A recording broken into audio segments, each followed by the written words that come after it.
Hello, this is Shauna Bremenkamp with SolaGratia.life.com, where together we as women are pursuing a life of holiness by grace alone. And welcome to our guest room. Why am I in here doing the devotionals today? Well, my daughter has had a very rough go with sleep lately, so she is clear on the other side of the house, taking a nap right now. There she is on the baby monitor. And I wanted to just take extra precautions to make sure I don't disturb her at all while she's sleeping, and I want to make sure that she doesn't hear a thing while I'm doing this. So anyway, that's that. Today we are in day 4 of our theme, Hope for the Weary Heart, and today's devotional is titled, He is Holy, Holy, Holy. To truly grasp God's wondrous love, we must internalize the fact that He is holy. If you were asked to use a word that encapsulates everything God is, what would it be? Love, power, creative, wisdom, justice, eternal? Yes, all of those words describe God because He, in His very essence, is all of these things. But there's more to it.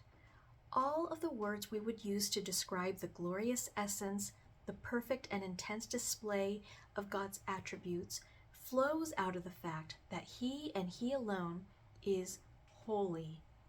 It is because He is holy that He loves perfectly the way He does, executes perfect justice, is omniscient, and so on.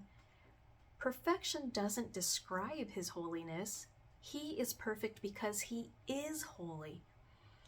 He is the great I Am, existing in all of eternity past, present, and future, completely self-sufficient without contingency of anything outside of the Trinity, because He is holy.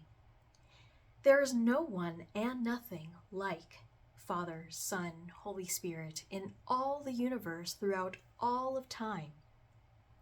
1 Samuel 2, verse 2 says, "There is no one holy like the Lord. Indeed, there is no one besides you, nor is there any rock like our God." Isaiah 40:25 says, "To whom then will you liken me, that I would be his equal, says the Holy One."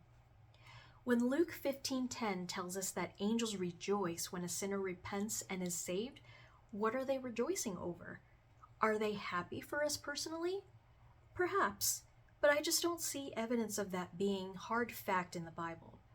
It makes far more sense to conclude that angels are rejoicing over an additional soul being gathered up to be a people, a body, the bride of Christ. Everything is for Him. Angels were created for Angels were created to do God's will, which encompasses several things, which I'll write about in my blog soon, so look out for that. And to be perfect in holiness, little h. Being solely devoted to worshiping the Lord. Why do the angels worship? He is holy, holy, holy. All things were created by and for Him. And you can see Isaiah 6, verses 2 through 3, Revelation 4, verse 8, and Colossians 1, verse 16 for more support on that.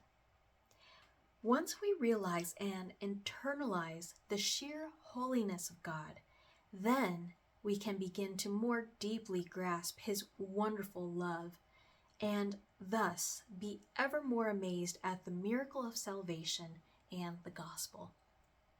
Here are some questions that we can ask ourselves.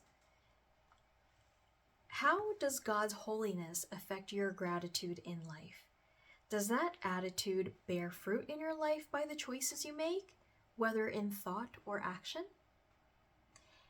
And just freely pray for today is what I have in the devotional.